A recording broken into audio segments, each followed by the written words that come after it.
Bonjour à tous et bienvenue sur ma chaîne YouTube Thermovivi. Aujourd'hui, je vous propose de découvrir en vidéo et au Thermomix une recette de pain de mie. Vous allez voir, c'est trop facile. Ça vous branche? Allez, on y va!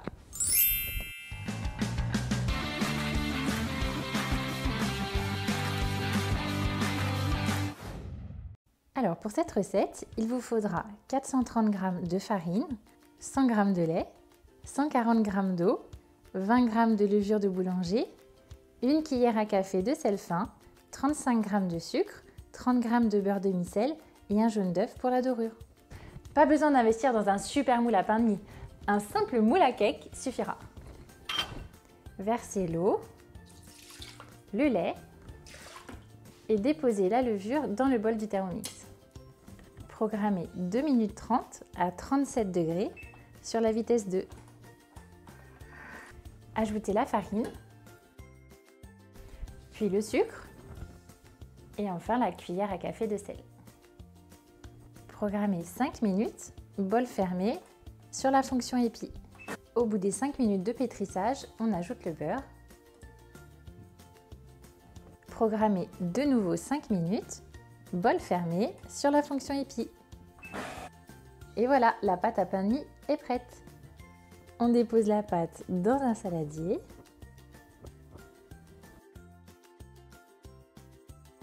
Recouvrir le saladier avec un torchon et laisser pousser près d'une source de chaleur. Et voilà, la pâte a bien poussé. Il faut au minimum qu'elle double de volume. Farinez légèrement le plan de travail et y déposer la pâte. Si elle est trop collante, faut pas hésiter à la fariner légèrement. On va la dégazer avec la paume de la main. On enroule la pâte sur elle-même, sans oublier de bien former la clé, c'est la petite soudure. Bien graisser un moule à cake et placer le pain dans le moule avec la soudure bien vers le bas. Appuyez légèrement avec la main pour bien répartir la pâte dans le moule. Vous pouvez même taper dessus. Replacez un torchon dessus et laissez pousser le temps de préchauffer le four en chaleur tournante à 180 degrés. Mon four est chaud. Je vais badigeonner le dessus du pain de mie avec un jaune d'œuf délayé dans un petit peu d'eau. Déposez un récipient rempli d'eau dans le bas du four et enfournez pour 25 minutes. Sans se brûler, on va démouler le pain de mie et le laisser refroidir sur une grille pour éviter qu'il conserve trop d'humidité. On va couper une tranche pour voir l'intérieur. Et on passe à la dégustation.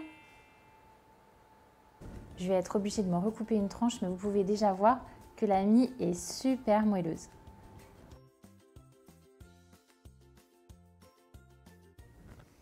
Ça sent divinement bon. La mie est super moelleuse, c'est un vrai délice. Et ça a vraiment le goût du pain de mie. En plus, dans celui-ci, au moins, je sais ce qu'il y a dedans. Vous voulez goûter? Vous savez ce qu'il vous reste à faire. C'est à vous de jouer. Voilà, cette recette est terminée. J'espère qu'elle vous a plu et qu'elle vous sera bien utile. Maintenant, c'est fini le pain de mie industriel. Si vous voulez découvrir d'autres recettes tout aussi gourmandes, pensez à vous abonner à ma chaîne YouTube et laissez-moi plein de pouces vers le haut. J'adore ça. On se retrouve très vite dans une nouvelle vidéo. En attendant, je vous embrasse bien fort. Bye bye!